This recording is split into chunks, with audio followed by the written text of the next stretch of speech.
We know that children as young as 5 and 6 now notice that they feel different from their peers. Littles, it's that simple. It's taking out that binary and that gender exclusion starts to rewire. I feel like I'm talking about the brain all night tonight. It's not a matter of manners when you're talking about the destabilization of the entire structure of our means of communicating with each other. Starts to rewire and starts making those different neural connections of, oh, we'll just, instead of saying boys and girls, we'll say everyone. Which are basic rules of grammar and syntax that aren't supposed to be an infinite list, which is really what it's growing to be. There's a lot of conversation around gender identity and this idea of people needing to be put in a box, male or female, masculine or feminine, and that binary in itself is exclusive. Look, there's my rainbow, and there's my unicorn, and here's some more rainbows. You're pushing an agenda. It can make people feel uncomfortable. Whatever reason, they've chosen to ask you, and you should be honored. You should feel honored. You should respect that they have chosen you to seek out that information. We can't be silent upstanders. We have to be vocal upstanders. You're the chosen person.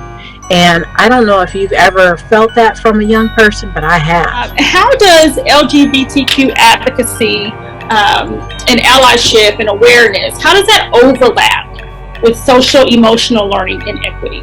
One of these hot topic issues is a push to change school culture through social emotional learning programs.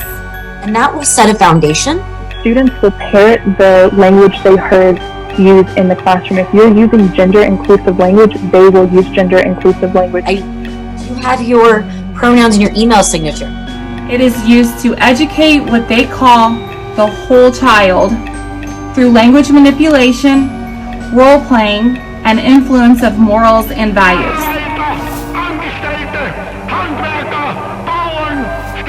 Any teacher, any assistant at the school can work on this.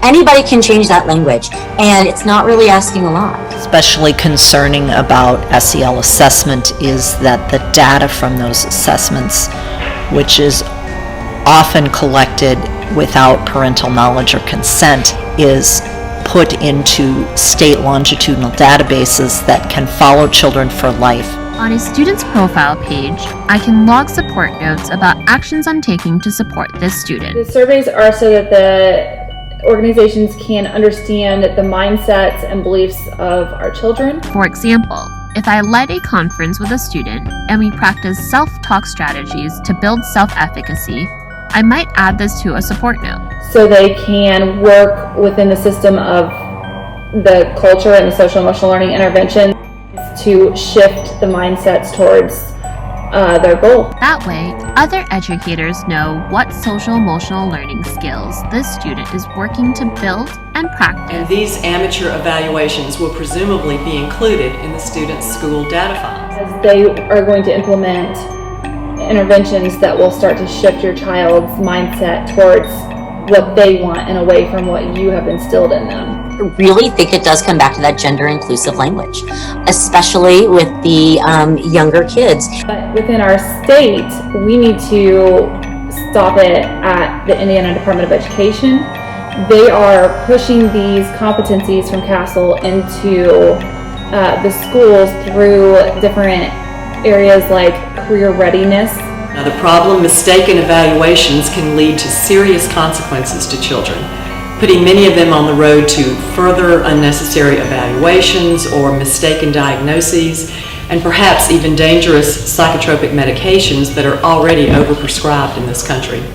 These notes are visible by all colleagues who have access to this student's page. When Hamilton Southeastern, for example, took grant money from Lilly, they were required to bring in counselors from the American Schools Counseling Association. They're all extremely biased. There's no interest in representing all families.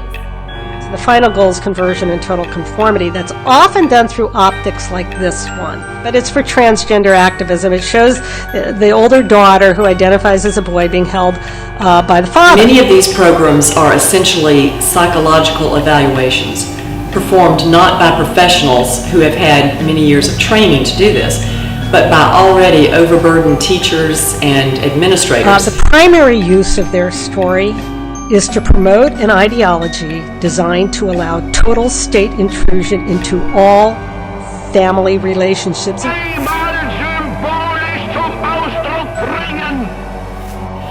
what right does the government decide what is the correct personality for a free American citizen?